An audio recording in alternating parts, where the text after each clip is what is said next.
Okay, so module 12 is shareholder equity. This is the last portion of the balance sheet that we're going to take a look at, that we can take a look at.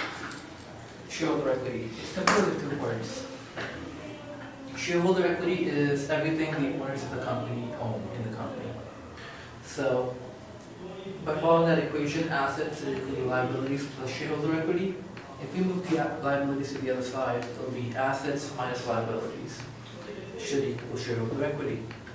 So that's the way of saying that after all the liabilities have been discharged by the company by using the assets, how much of the assets are left over for the owners of the company, which is shareholders' equity? How much do they own? What is their percentage of claim? Composed of two parts.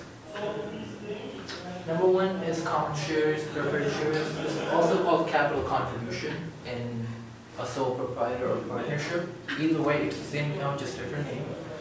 This is what the owners of the company or shareholders, they put in, they invest. When you buy a share, you actually give money for them as a contribution, capital contribution to invest in the business. And they, in exchange, give you a percentage of ownership into the business. So this will usually be in the form of common shares or preferred shares. Usually both, but sometimes only common shares. Either way, both of these accounts, they represent capital contribution of the people into the company. Common shares are very normal. You'll find that everywhere. Preferred shares, not so much, but maybe you'll see those too. Either way, there are different types of shares. Nothing to worry about for now. We'll take a look at those two in more detail. The second component is retained earnings. This is the second way for a company to increase their earnings or the ownership claim that a company has, or an owner has in the company, sorry.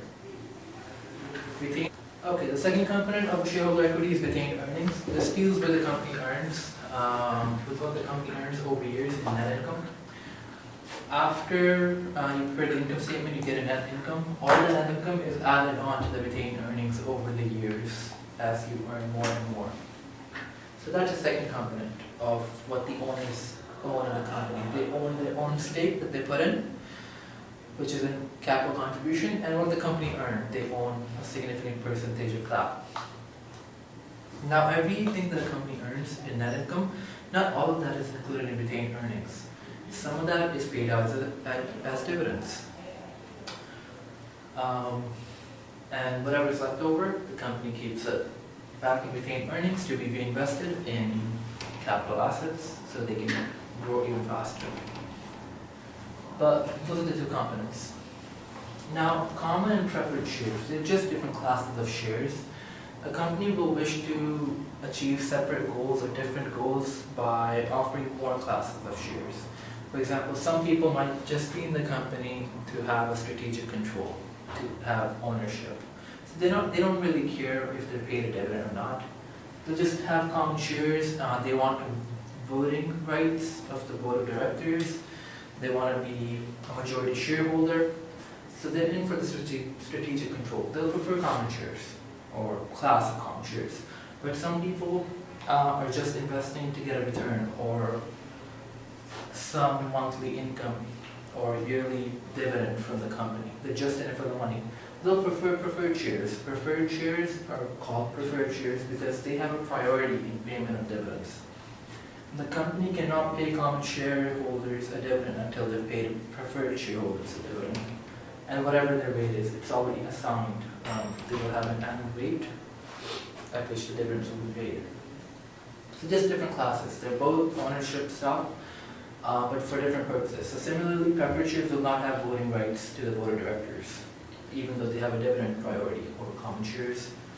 So these two are just different classes of stock. Usually utilized by a company to achieve a distinct goal for different classes of ownership. Now, the dividends that a company paid can either be in cash or stock. As we discussed before, dividends are always paid out of retained earnings rather than net income. So if it's a cash dividend, it's a pretty basic entry. You debit retained earnings and you credit cash. Or actually, it should be one more entry. Dividend payable. and when the company does pay it, they can debit dividend payable and credit cash. But after this entry, it's official, the board of directors have announced they're going to pay a dividend, so they're going to make this entry because it's payable now, it's a liability to the company to pay the dividend. Well, sometimes company does not like to pay out a lot of dividends. The reason is they want to retain the maximum amount to reinvest in the business. And this is equally favored by investors. The reason is they want the investment to grow even faster. And the good thing about this strategy right here is when the company pays a stock dividend, instead of giving out cash, they're giving out additional shares to the existing shareholders. So they're kind of like increasing their ownership stake. If a company says, we'll give you 5% stock dividend, or we announce a 5% stock dividend, that means for every 20 shares that you own, you'll get one more share. Right? Now, the flexibility in this, the person who wants the dividend, the cash or the money, he can just go and sell that additional share he just got in stock dividend, right? And get the money. But the person who doesn't want that, who wants the company to retain the income and invest in more capital assets to grow even faster and increase the net income, he'll just hold on to that additional stock. So the flexibility in stock dividend is pretty tremendous, and that's why it's very favored by both companies and investors. And that's it for shareholder equity.